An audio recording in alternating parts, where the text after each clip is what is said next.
Greetings one and all. It is with humble hearts and much gratitude that we reach out to you today to joyfully announce that together we are awakening as one.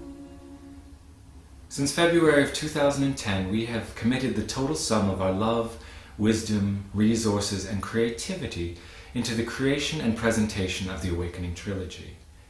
And though to date, thousands of people have contacted us from around the world to express their thanks for our work, we too are compelled to extend our gratitude to all of you. For it is our feeling that with the Awakening Trilogy we have not created a work of particular genius. The music and images that we used were created and captured through the inspired work of other artists, and the message itself is not something that we alone have thought of. In fact, it is our belief that all of the impact and effectiveness of the Awakening Trilogy has to do with the fact that we are giving voice to the thoughts and truths that exist inside so many people in our world today, but which are so seldom heard or supported in our popular society. And so we thank you for your wisdom, courage, and willingness to feel and hear these truths inside yourself. For we would never have created these films if we didn't think that there were other people out there who thought and felt the same as we did, and who would be willing to work together to help each other help the all. So thank you for inspiring us through your own being and believing. And thank you to all those who walked the path of service before us, to all those who walk it now, and to all those who will serve in the days, years, and ages to come.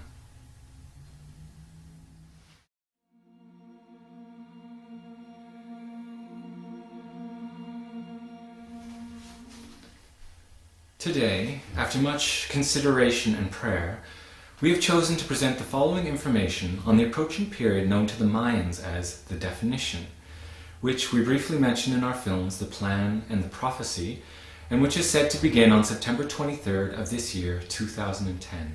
Our hesitation in presenting this information comes from the common, yet dangerous, and oh so limiting propensity amongst so many humans today to immediately react to thoughts of our changing reality with fear. Though we understand the reasons why fears may arise when faced with change and the unknown, we also see that change is something that we are destined to face if we wish to co-create a new world of peace and harmony for all. And so with this understanding of the eternal and essential nature of change, we encourage all who hear these words to meet change not with fear, but with gratitude.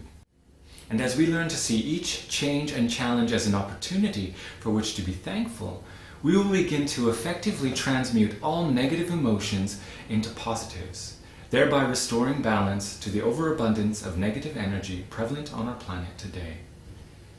This alchemical shift in consciousness is reflected by the image that is commonly used to represent the Aquarian age, which we're presently entering. In this image, a figure carries a jar of water, which is always spilling over but never running out. Thus, when one learns to see that every being, event, and object exists for the sole purpose of inspiring and realizing spiritual growth, we can learn to be thankful and loving for all. And like the Aquarian image, our love and gratitude will be ever flowing.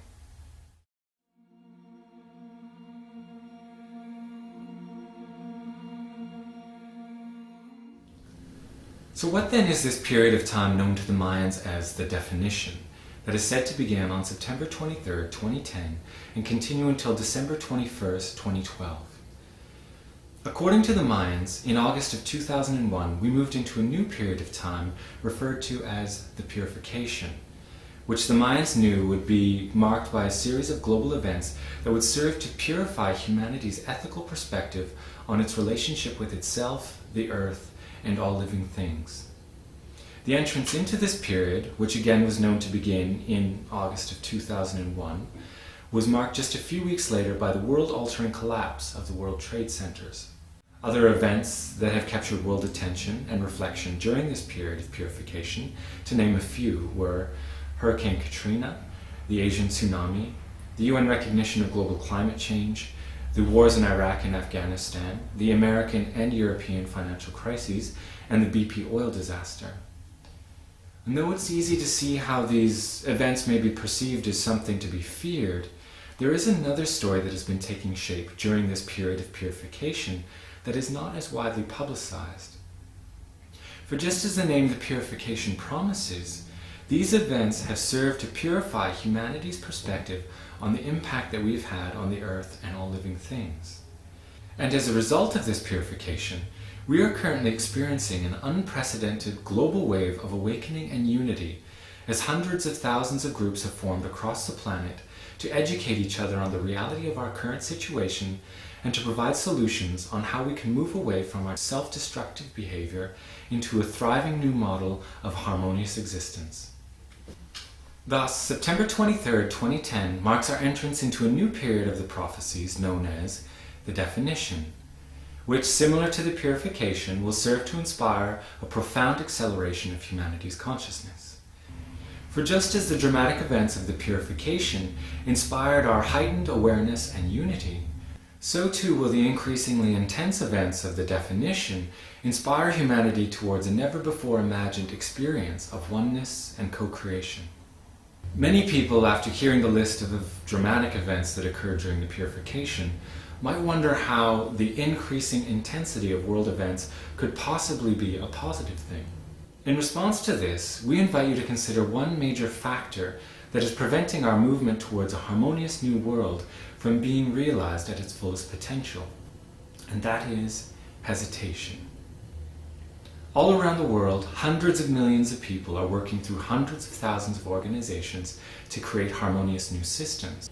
However, at present, a degree of hesitation remains, as both our work towards harmony and our survival are still dependent on our ability to gain more money, resources, recognition, and pleasure from our current system. So at the same time that we work and wish for change, some small part of us still wants things to remain the same. And so each one of us stands hesitant on the crumbling cliff of our old world system, holding essential pieces for the creation of a new way tight to our chests as we search the limitless potentials below for signs of what to do next. And though the answer is to jump and fly, it will not be until we experience the events of the definition that most people will realize that the cliff will no longer support them.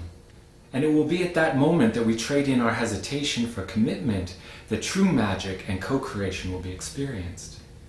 For imagine how many harmonious groups are in existence that are still looking for contributions of time, land, or money to achieve their work.